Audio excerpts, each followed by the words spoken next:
Prepare thine ears, prepare thine bum. For the Things We Think About podcast has come. Now for your hosts, Kenny and Aaron. All right, what is up, everybody? This is episode 2 of Things We Think About with Kenny and Aaron. How's it going? Kenny, how you doing? Welcome, everyone. I'm doing well. Hopefully we have, a handful of things that we can dive into. Some esoteric, some lighthearted. How you been doing? Not bad. It's been a pretty good week. I mean, it's been a tiring week. I'm, schoolwork. So, yeah, that's interesting. I just found out I'll be switching shifts soon to second shift, so it shouldn't affect too much, podcast wise, but it'll be a little bit of a life change. It's been a while since I've been on second shift. Yeah, swing shift.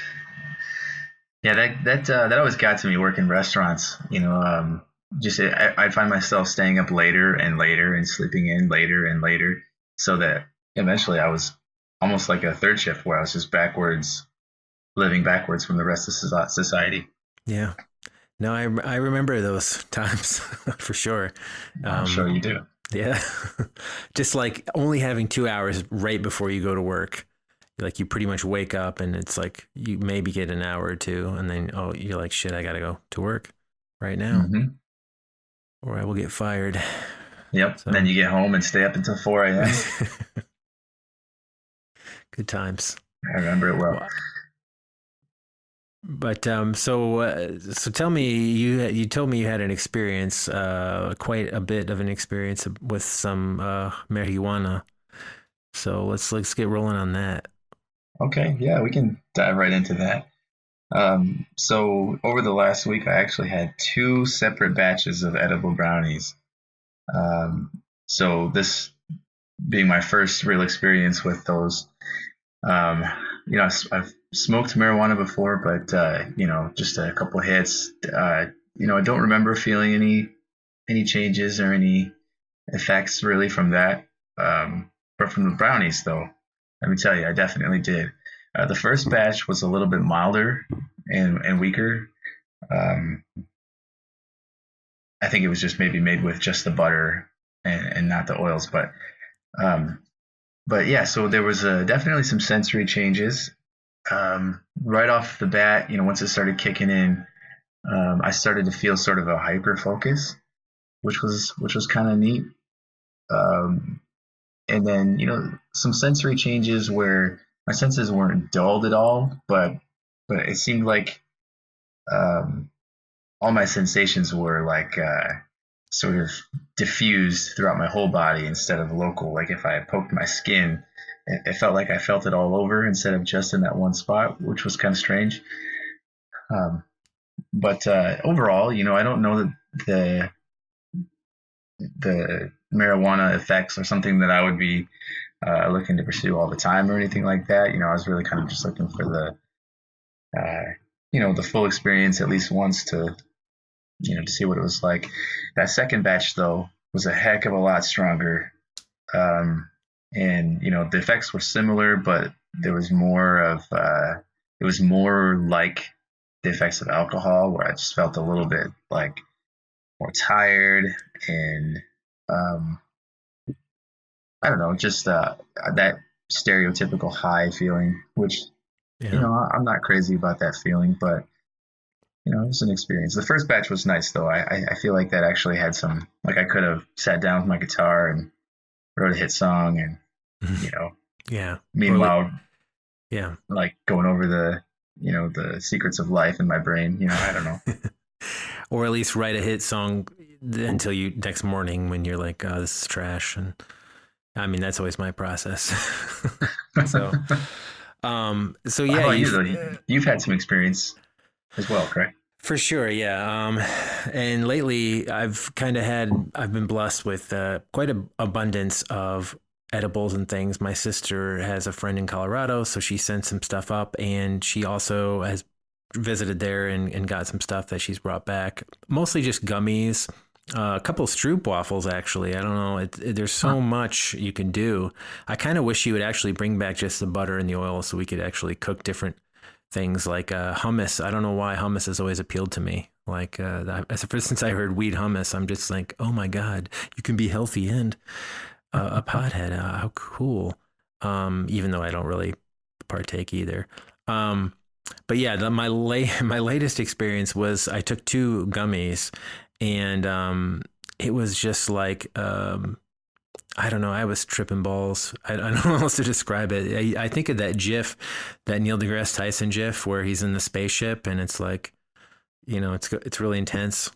I don't know if you're familiar with that, but at first it sucks because it kind of just sets in just a little bit. You start to, when you mention that hyper focus or whatever, to me that always that feels just more like that's the first sign you're aware that it's kicking in, like something in your body is triggering you and saying, hey, it's coming. And so yeah, it definitely did. It was the first time I felt, it wasn't quite paranoia, but it was like I knew I was super high, and getting up, like I had to really focus on just even standing up, going to the drinking fountain, things like that. I should mention I was in a library at the time too, so that was also interesting. Probably not the best choice, the safest place to do that, but yeah, and then I passed out. Like I think I got probably around 10 hours of sleep that night. So these days it seems like the more you do it, I should say, for me, the more I've done it, that it just kind of becomes more of a tiring agent than anything. And I read up on some of the effects. I think it actually does mess with your sleep in some way. I'm not exactly sure how, but I saw that and it kind of depressed me, because if you can't get great sleep on it, it sucks that it puts you to sleep. So, but that being said, I feel like I did get decent sleep on it. I didn't feel like deprived at all. So I don't know how did you sleep after your experience? Actually, I did go to sleep well under the effects both times. And I felt like actually at least the laying down and getting into that sleep mode was a lot more relaxing, and I was, kind of more in the zone. My mind wasn't racing as hard, like it sometimes does when I lay down. Mm-hmm. So I kind of feel like it would be an okay sleep aid. I mean, I wouldn't use it for that all the time, at least.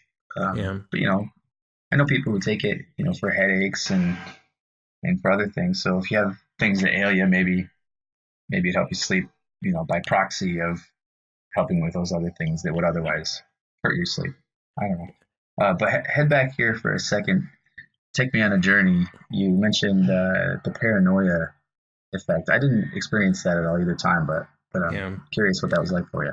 I think like I said, I'm not sure if it was paranoia. It was just more of I had such an acute awareness that I was super high that I knew that if somebody came up to me or interacted with me, it would be pretty obvious. And, I'd be found out that I was high, and yeah, I don't know. I mean, the first time I ever got high, and I think I've told you this before, but basically I was on a bus with my sister. We were driving we were on a bus going to, where was it? Oh, San Francisco.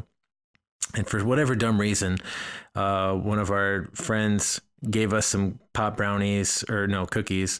And I ate them. I slept on the bus. When I woke up, it just, hit me like a ton of bricks. And the first thing I remember saying is like, oh my God, I was just laughing a bunch. I'm like, I get it now. This is why people do this. So, it was just like, that was the first time I realized, okay, maybe people are using this for medication or to feel a way to not feel anxious, basically. For that, I feel like it's super effective. People who are maybe highly anxiety, have high anxiety or whatever, it would be really effective amongst the other things like the headaches. But yeah, I think the paranoia per se was more just like, oh, well, someone's going to see me high.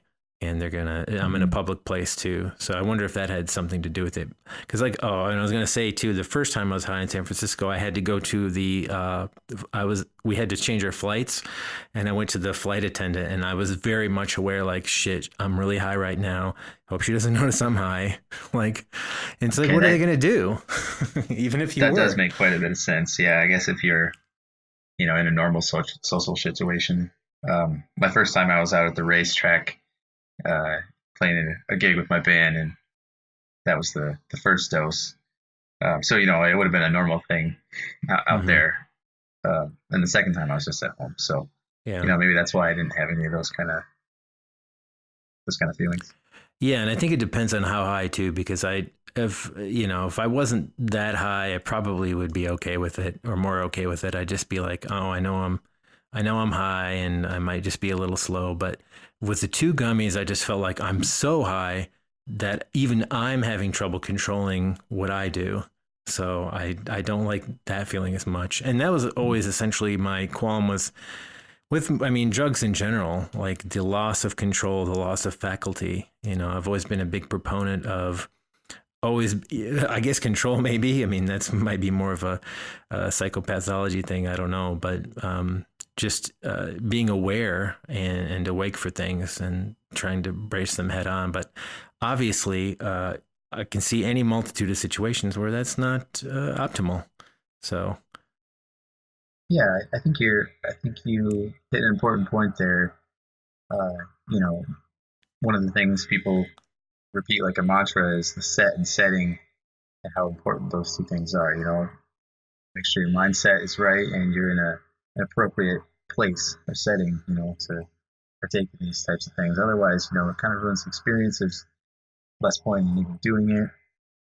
Mm-hmm. But yeah, like you, I can't see doing it all the time. I mean, I don't see, I guess for me, it's not something I feel the urge or the draw to do more. So I guess that's good or bad. Maybe it's good in the sense that I won't spend money on it. I mean, it's one less thing to, spend money on, because a lot of the stoners I've known, I mean, man, that's definitely worked into their budget, like it's a necessity. So. Yeah, sometimes dwarfing their grocery budget.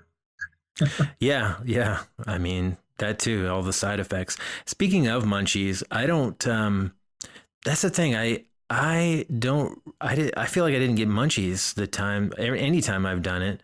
I feel like actually, for whatever reason, I get dry mouth, first of all, and whatever I eat kind of I can feel extra grittiness or whatever, or maybe I'm just like, I'm really experiencing the texture more than the flavor.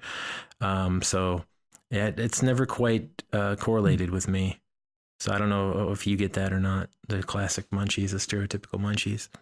Yeah, you know what? Maybe because it was brownies, I didn't have any munchies, but definitely thirst. I was definitely on the hunt of water most of the time. I was high. Yeah.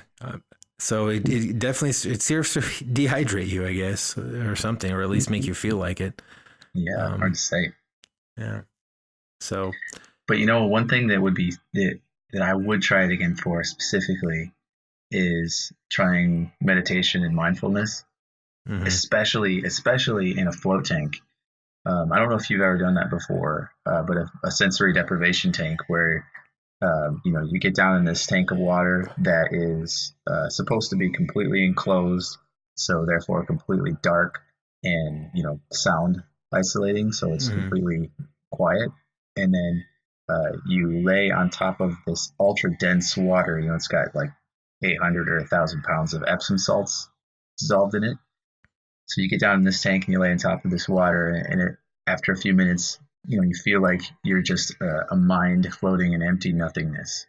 Oh, and the water is the same temperature as the surface of your skin too. Forgot to mention that.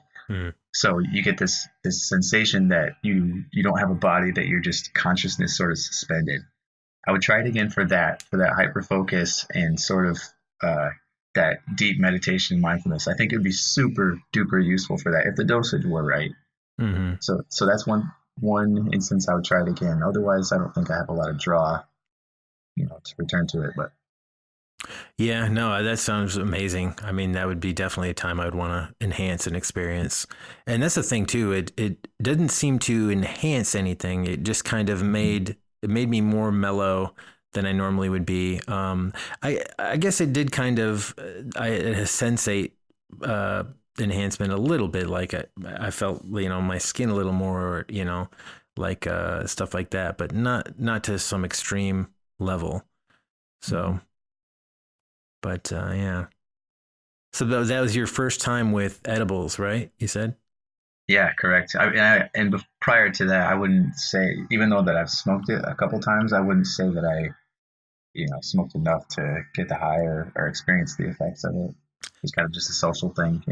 Yeah, and we're in the same boat there, more or less. Because I mean, everybody I've talked to is like, "Oh, if you smoke it, it's like you can control it and get just a little bit," which I'm sure is true. I hate the idea of smoke in my lungs at any point in juncture. Like, we grew up in the sticks. We had enough campfires. Like, there's enough shit in there where I think we'll be okay.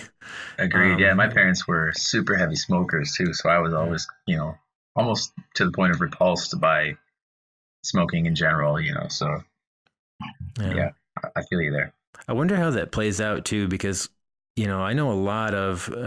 It seems like most people I know who had parents who are smokers, they don't smoke because of that reason you mentioned. Like my mom smoked, and I definitely was repulsed by it. It must be 50-50, or there must be other factors there, because my little brother smokes like a chimney too, even though he would have been exposed just as much, and heard me ranting all the time about hating it. So yeah, I don't know. It's just a weird thing. Like I always feel kind of lucked out on. I never really tried it. I was a little repulsed by it, but just thought it was bad. It was stigmatized, to me at least, enough to where I thought, this is dangerous. I better not do this. Yeah, that too. Yeah. But plus, I really wanted those rulers and slap-on wristbands in the DARE program. Couldn't get enough of those things. DARE had some of the sickest swag you could ever ask for. Didn't they, though? Man. Yeah. I mean, the shirts, their logos, all the stuff. Too cool for, or what was the slogan? Too cool to be on drugs. And it was a little B. Yeah, there you go. Yeah. I just remember that because I remember walking in the fair and, or the parade, like during the fair, and throwing out a bunch of that stuff. I don't even know how I got recruited, but yeah, that was somebody fun. threw a lot of money into all that swag. Yeah. Between DARE and, remember the Pizza Hut Book It, which I think still exists, but no schools seem to be doing it that I know of anyway. And Book It was if you don't, if I ever have children, I'm doing my own bucket if they don't have it, because I mean, what an incentive! Pizza for children is like freaking crack. It is such an incentive. Absolutely. The idea of pizza, I think, is even more so than the pizza. Like, you're getting something that isn't on a plate. You don't have to sit around with your parents. Like, I can eat this fucking triangle and just be insane for a while. Yeah, it's magical. That's the only way to describe it. But and I know we talked a lot about not going the sponsor route on this podcast, but man, if there's a Pizza Hut exec listening and they want to throw down on some Book It sponsorships, right? I mean, it's got my vote. Pizza Hut, sure. I mean, I think that's aiming high. I'd go Tostino's, whatever the oldies brand is. So, I mean, we can just keep going. I mean, 7-Eleven has a pizza, for Christ's sake. So I wouldn't, just to get pizza in the game, basically. I mean, we have to set a standard though, like not to talk down or, to be throwing stones here, but friends don't let friends eat $5 pizza, that's right? True. Isn't that what this?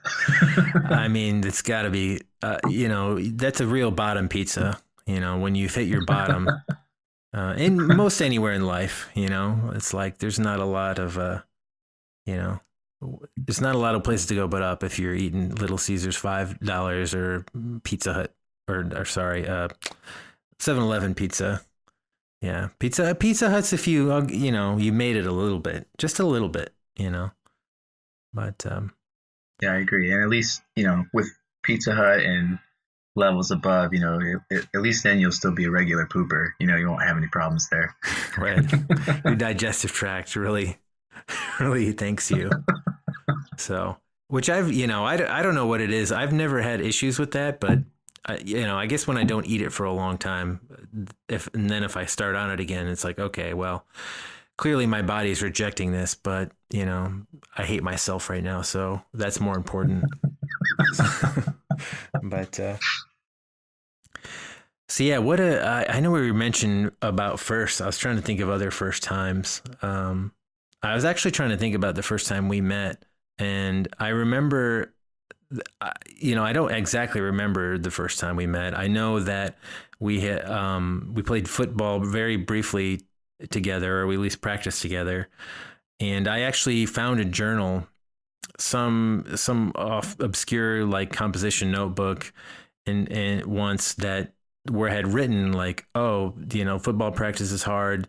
Kenny seems cool. I hope I get to hang out with him more.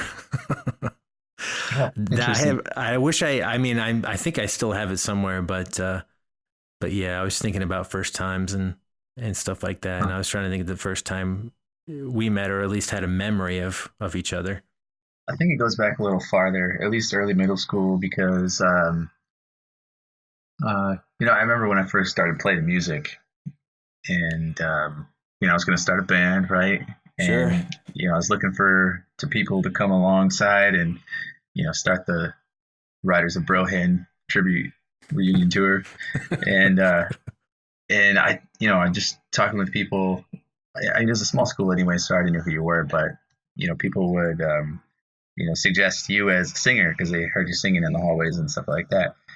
So I think that's how we first got talking at first, and started jamming a little bit. So I mean, all that was way before like high school football. So yeah, that's what I remember. I love the prerequisite too. Like, oh, he sings because I've heard him sing in the hallway. He may not be any good, but he's at least doing it. He's someone. No, people wouldn't recommend you or refer to you if you weren't good. I mean, yeah, I guess, yeah. I don't know. Probably jamming on some Linkin Park or something.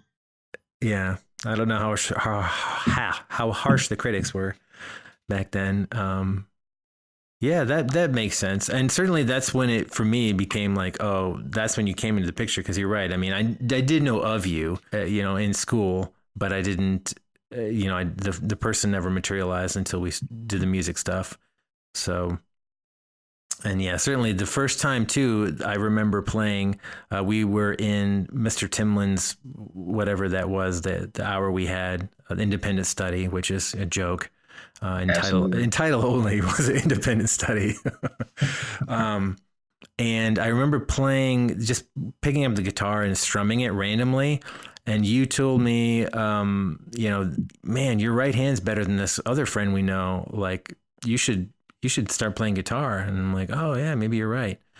So that's kind of when it kind of snowballed for me. Like, oh yeah, this could become a thing. And for the first time too, I felt like, okay, maybe this could be a thing. Like before that, I was just kind of sliding around in cliques and different things. And like you mentioned, our school wasn't very big, so it's kind of easy to do. Yeah, I think that was the birth of a clique per se.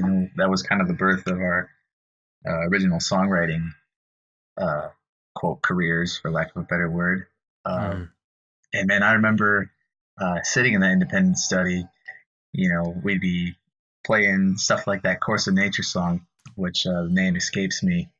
Oh, super pretty little ballad song. Yeah, be bringing in all the upper class girls. Yeah, bringing the upper class girls in to let them listen. Panties would just fall right off. Yeah, and that was good times. It was like, I feel like Sun was in the title. Something of the sun. I mean, we could Google it, I'm sure, but yeah, that was good times. That was always awkward for me because I'm like, oh, we should play our music, but we shouldn't show anybody.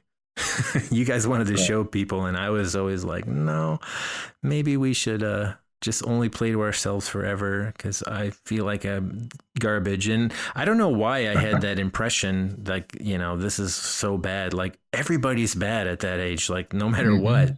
But this is pre-internet, so we kind of didn't know that, or at least I didn't know that. But I'm glad you guys had more pride in everything and wanted to, pump it out to the public and make something of it. Yeah. It's a funny thing. Mentioned too, it kind of was before the internet was big, or at least widespread. So I felt like people cared about music more then. So if you played for someone, even if you were terrible, which we were, people still were interested in it and appreciated it. And there's sort of a different experience than it is now playing for people. Even though our skill level have gone through the roof. It's just more, people are just so much more desensitized to good or decent music now, because it's just like coming at it from every direction, I guess. Yeah, music's kind of just everywhere. It's been utterly and completely democratized. And, because people would look at us, probably older people in their 20s, and thinking, oh man, if I still had my band from back then, or if I was still playing, so there's some pipe dreaming going on in the audience, which always I think would play into our favor for sure. Yeah. But yeah, it's interesting to think about. Like, we probably have shared quite a lot of different firsts together. I know we lived, you were my first non-sibling / relation roommate, because we had that place in Michigan, in Hillsdale. So yeah, that was another first. Yeah, that was good times. That was also the first time I was witness to a domestic violence situation, because at that house, we had those real rough neighbors where a couple times a week that dude next door would get to pounding on his lady, and then we'd have to call the cops or go knock on their door or whatever.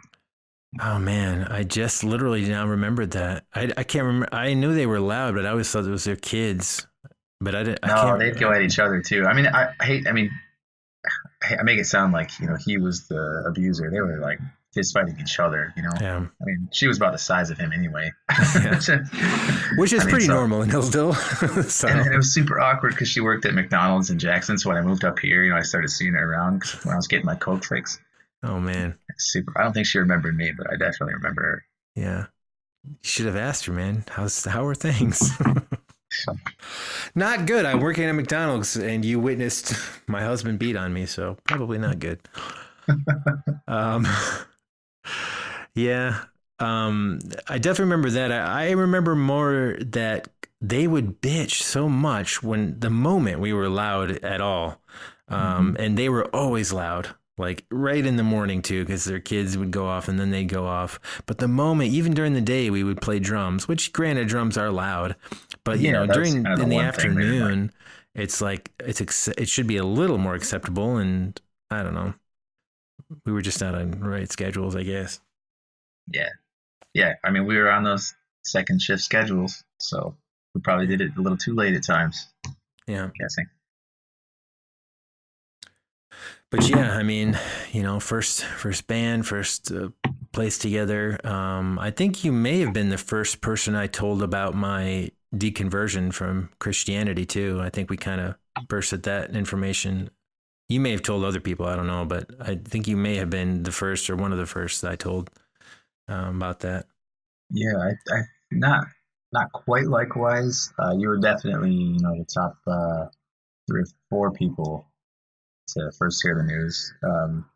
But I kind of internalized everything. So I've been sitting on that one for, I don't know, months and months. And that was kind of when, I think we mentioned in the last episode, where, YouTube was really coming into its own, and we started seeing a lot of the more, the more outspoken atheists kind of coming into their own, watching debates and stuff on YouTube. So I got real heavy into that stuff for a while, and just, would sit on it and think on it and, take everything off the table, see if anything could go back on the table, repeat that process over and over. So, it's hard to remember who I told along the way at what times, but yeah.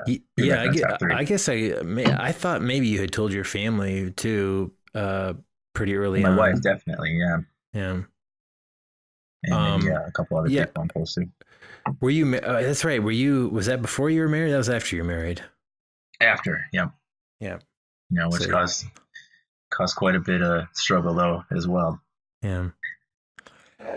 Yeah. For me, it was I wasn't seeing anybody at the time, but I was still attached to this girl that I was seeing, who was a pastor's daughter, and she took it very poorly.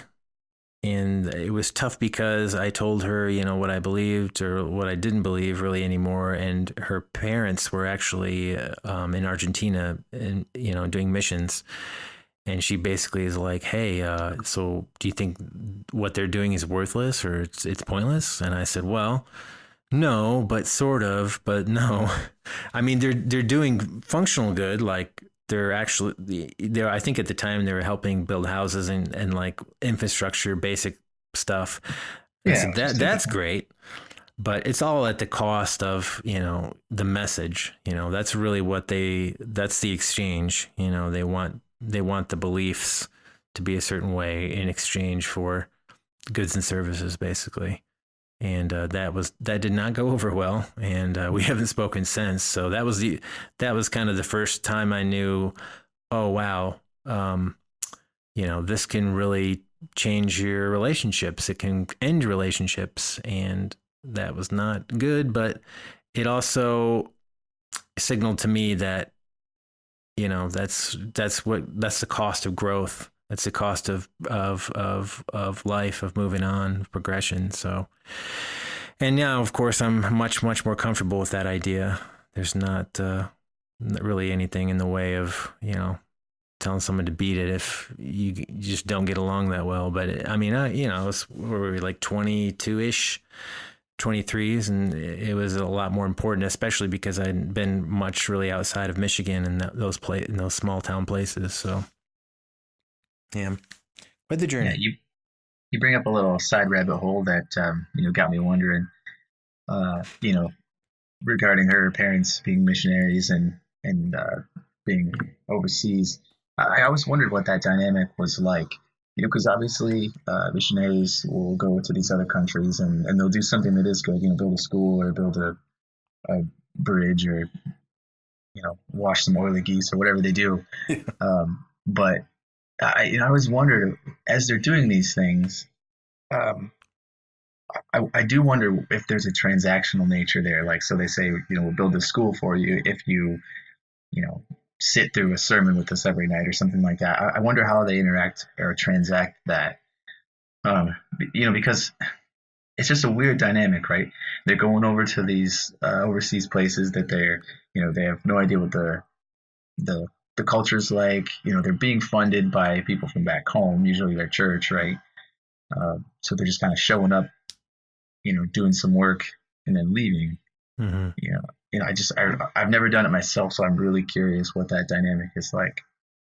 Yeah, I mean, I'm not 100% sure myself. I guess another first time for me was my first time going out of the country was Guatemala. I did a missions trip, courtesy of my Uncle Brian, who basically came to our family and said, listen, I'm super Christian, I'm on fire, and I want somebody from our family to go, and I'll pay for the airline ticket and the passport. And I'm like, hell yeah. Free. I thought of it even then, even in my Christian brain then, I'm like, whatever this is, I'm getting a passport and I'm getting to go out of the country. So I'm going to take him up on this. And that experience was interesting because we were near Guatemala City. First time out of the country. It's definitely a third world country. I'm sure there's a better way to say that these days. But an underdeveloped country. I remember the first time we got to it was like an orphanage, and down the road was this church that we were helping build, and they were, connected. And trash was everywhere. Trash was burning randomly places, a lot of dogs with, just teats hanging down to the ground because they just, have puppies and puppies and puppies. Mm-hmm. Just culture shock, stuff like that. However, the one grounding thing that kept coming back was every night I was there, we had Domino's Pizza. So they just wanted to, keep us kind of inoculated, I think, from the reality of what was really happening there. And the main guy, I can't remember his name. He's just like this friendly pastoral type. He played guitar and things like that. And he ran the church. He almost had two sides of him. Like when he was talking to us in English, it was very sweet and gentle, and he was joking. And then like the moment he had to turn around and talk to somebody in Spanish about something about the building, it was like super snappy. And And my Spanish isn't great, but I feel like the tone, just like even just comparing it to other people, was pretty rough. So, I mean, I guess my point is, I'm sure they have a short leash for what they allow to go on within their organization to kind of work with the Western churches and things like that. There's definitely requirements, like whoever they choose to build up as deacons and elders within the mission churches, are on pretty short leashes. I would imagine, but I guess I don't know for sure. Yeah, I think it's actually the opposite in a lot of cases where, the characters that rise to those positions or, position, if you will. In my experience, they seem to be the narcissists. They seem to be the ones that will play two sides, the ones that will, they're really kind of just there for their own gain, and they like the power and they like the attention. So, they get to head up this, this local church or whatever, they got the power there, but then they've also got this, the sugar daddy church overseas that just keeps flooding them with resources, right? So it kind of so there seems to be two sides to these types of people most of the time. So when you mentioned that, it struck a chord with me because I've seen that a lot, actually. Not that I've done missions and been overseas a lot, but just with the type of characters that come into those positions in the church. Yeah. Yeah, it's definitely not exclusive to, different countries. I think it's a clergy kind of quality to have. I mean, there's just like any performance profession, there has to be some streak of narcissism in you to say, oh, I really desire to go on stage and to be heard and, to be important in some way. The weird thing about Christianity is it's like, and a lot of the faiths really is you're supposed to be this humble person who doesn't want to do that. It's supposed to be done more in private and stuff like that. But, that's the essence of leadership. So. Yeah, it is. And, I don't want to harp on the church because it's not exclusive to the church, because obviously the other big social wing where you see that occur is politics, right? The most qualified people are the last people to seek an office like that. Therefore the least qualified, the most narcissistic are the ones that will pursue it and exploit it, right? Yeah, no, I mean, no greater example than the Orange Man right now. All of the nicknames have been great too. Like Cheeto Man or Agent Orange is good. That one's like pretty harsh. Jon Stewart's what was it, Clownface Von Fuckstick or whatever. They've all been great. and they all help you avoid saying the word Trump, because that's like the moment it's you say that word, it's like, you can just keep saying it and it gives power and all that. Like it's almost a curse word. I'm characterizing now, but yeah, there must be something to that, actually. Now that you mention it, sort of the Harry Potter Voldemort effect, right? You sort of give it mystery and power by, the effect of he who must not be named. You give him other names, even if they're ridiculous names. You sort of, I think it has a psychological effect that I'd like to think about, maybe explore something like that in a future episode.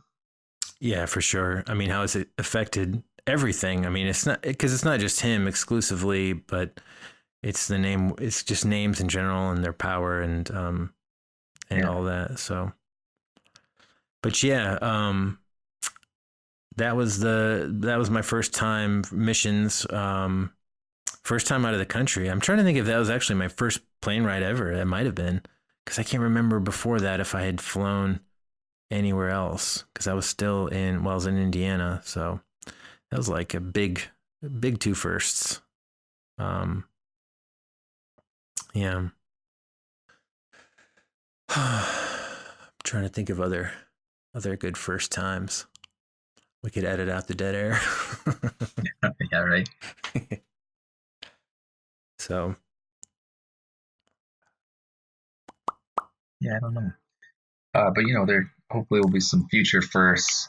We talked a little bit before about maybe looking at an ayahuasca experience. Right. Whether in the States or abroad. Probably in the States. If we can figure out how to do that. But Yeah. and also maybe psilocybin shrooms. Now that they're legal or decriminalized in Denver, Yeah. maybe there's More an legal. opportunity there. We should Yeah. do a whole series on just us trying to get it, and doing it like the whole from start to finish, the whole journey. What you mean, like strap on GoPros and go ask street people if they know where we can get some shrooms? Yeah. Oh yeah. I'm not opposed to that. See how squirrely they get. Yeah. Yeah. One first I'm interested in that you have, but I don't, and may never have, is your first child. Your first time seeing that old little pound of flesh. Uh-huh. Uh-huh. So, I mean, what was that like? Yeah, I mean, it has all the stereotypical or cliche magic to it. All of the feelings of extreme bliss and thankfulness, especially that they're healthy, right, and Mm-hmm. they're not deformed in some way or handicapped. But also some anxiety and just wondering and worrying about how you're gonna approach parenting, if you're gonna be any good at it. Because most of us aren't. Um, yeah, it's wonderful, but it's not something that you have a kid and then you know boom, that's the end of your experience, your quote first experience having a kid. I mean, it's like a progressionary thing. Every day is another first in that regard. Yeah, that's true. Actually, that's an excellent point. Children are first time machines. And Yes. I hear a typical trope I hear is that parents, one of the wonders they feel is just living again, basically vicariously through their children, seeing how their children experience things, remembering then in those moments how they experienced something. To me, that would be kind of neat. I don't know if that's that's true or not for you, but Yeah, that is kind of neat. There's two sides of that coin too, because you see yourself, and then right. So as they go through little milestones, sometimes you remember uh, being sort of in their shoes and what that was like, so you can relate on that note. And then also you see, some things come out in them that are, what you think of as the bad sides of yourself or the weak sides of yourself, and you want to help them not be like you, in yeah. certain ways. And that's hard because, they're going to be predisposed to being like you Mm-hmm. because they are from you. But yeah, it's definitely an incredible walk Mm, to be a parent. yeah. Yeah, it's something that I want to be as good as I can at it, uh, but never really sure how to go about it.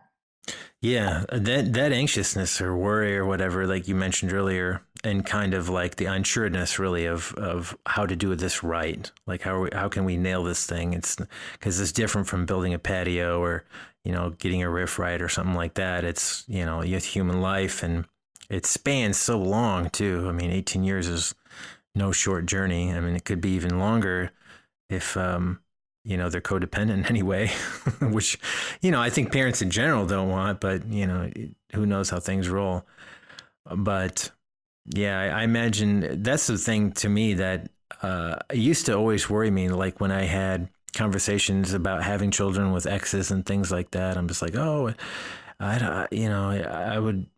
I'm just wondering how good of a parent I'd be, and my parents weren't the greatest. So, am I going to be any good? And or maybe I'll be good because by default, because my parents or my dad specifically was terrible. So that means I have to be good. And it's like, no, that's not true. There's no guarantee there. But the reality, I think, is mostly, and like any relationship, any experience, is that they kind of just take away what they take away, and there's no control either way. Um, and you just throw the best stuff you can at the wall, and something will stick. It's hard. It'll be impossible for you to know what'll stick. And of course, once they become fully their own person as an adult, I mean, it's kind of just out there, Yeah, Anyway. absolutely. I mean, and I'm still kind of in the early years. Just I have two kids, and they're both pretty young. So most of the early years is really just a matter of keeping them alive.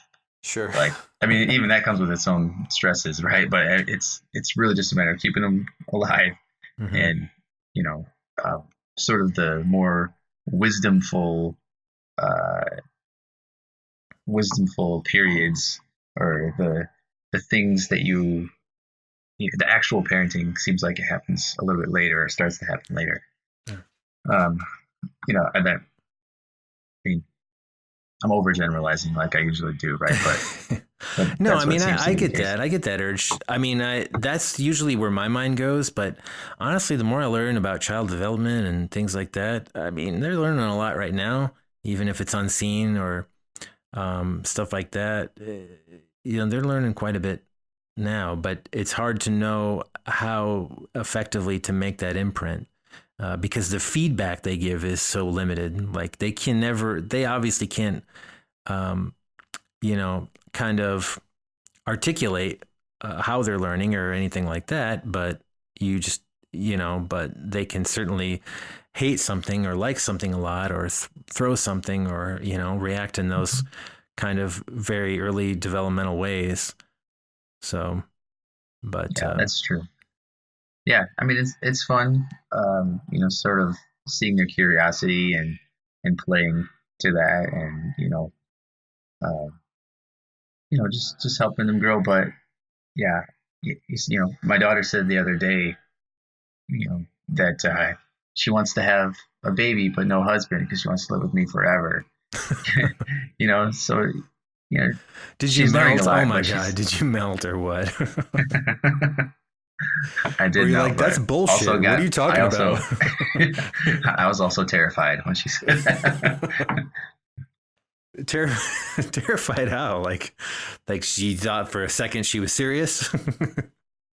Well, just maybe that it was a foreshadowing, Oh, right? I see. Because yeah, I mean, what if she really were a 22-year-old girl with a baby and no husband living in my basement? Like, Yeah. I mean, obviously we would let her do that, but it's kind of not ideal. Yeah. Yeah, for them and you. I mean, hopefully, Yeah, because we know friends that, yeah, they have no issue doing that. And it seems copacetic with the parents, but maybe it's just how we in particular were raised. Like, because yeah, I always got the like 18 fly the coop sort of message, and yeah, that if you have to stay with your parents, it's looked down upon. But I feel like that tide has shifted pretty hard. Uh, there's more kind of collectivism going on, at least in the familial level. So yeah, definitely. I mean, I think we're seeing the destruction or the decay of the middle class in general in the U.S. So you know, people are falling on some harder times. So it's making more sense for people to live with family. But mostly just the idea of having a kid by yourself, right? Or my right. my daughter's kid's by herself. Like that's terrifying because that's not ideal for her. But Mm-hmm. yeah, Yeah, and the idea that you might have to parent again too. That seems kind of discouraging. Like I already did this. I don't want to do it again.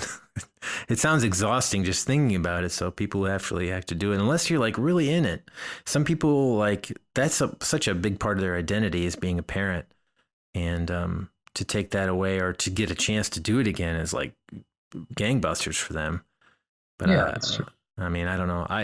I have never felt that way. I don't know. I'm curious to know how if that's shaped anything for you. Being a parent, I suppose is kind of forced into your identity, but if you kind of embellish it further than it needs to be, which I think is usually happens or can happen. Yeah, I don't really know how to answer that. So I have two, right? And when I had the second, Mm-hmm. uh, I knew that although I would never have it any other way, like I'm super happy about having two kids, I Mm-hmm. also knew it was time for a vasectomy. So Yeah. that's what I did, and because I knew, and I know, and I still know, and I will always know that there's no reason whatsoever for me to have any other kids. outside of maybe, adopting a troubled kid or something down the line. But yeah, I think everybody kind of has an innate, some sort of internal sense of, what they're cut out for. And if they have as much control over that outcome as they'd like, most people kind of have an innate sense. And I knew that two was plenty. I came from a family with just two kids, me and my brother and I. So maybe that influenced that, and I also got a boy and a girl, so another influencer. Yeah. You're the perfect little family, nuclear family or whatever. Yeah. Nuclear family is very important. And I felt like we had reached capacity and we're exactly what we should be. So yeah. And plus your back window doesn't have that much space for stickers. Those mommy daddy stickers. Oh, that's true. It would change what vehicle I drive. Yeah, that's really important. Well, that's good to know. I mean, but yeah, so thinking about first again, just to kind of wrap up, I'm thinking about first for the future. First time I'll have a master's degree will be next year. The first time I'll move away from Orlando may be next year also. Probably will be next year. Looking forward to that first. How about you? Anything on the horizon that you're looking forward to being a first? As far as personal first, I don't know of anything specific. But regarding this channel or this podcast, I think we can have a bunch of little firsts where, whether we, commit to reading a book separately, each for the first time, and then talking about some of the ideas here in this space. When we have the drug first that we were talking about previously. So those will be fun to dive into here on this channel. Yeah, no, I totally agree. There could be a lot of firsts right here. I mean, we just had our first episode, so. Yeah, we did. But yeah, I mean, I like the idea too of just, continuing with these concepts as episodes, because there's a lot of good stuff. So, well, gang, what do you think, Kenny? You got anything else in the old brain box? Anything floating around? Nothing else. We'll save it all for next time. Thanks everybody for joining us here on Things We Think About with Aaron and Kenny. If you enjoyed the podcast, remember to like and subscribe to our YouTube channel. You can find more Things We Think About discussion on Reddit at r/thingswethinkabout. If you're interested in contributing to the show, our Patreon information is available in the description of the podcast, as well as on any of our YouTube videos.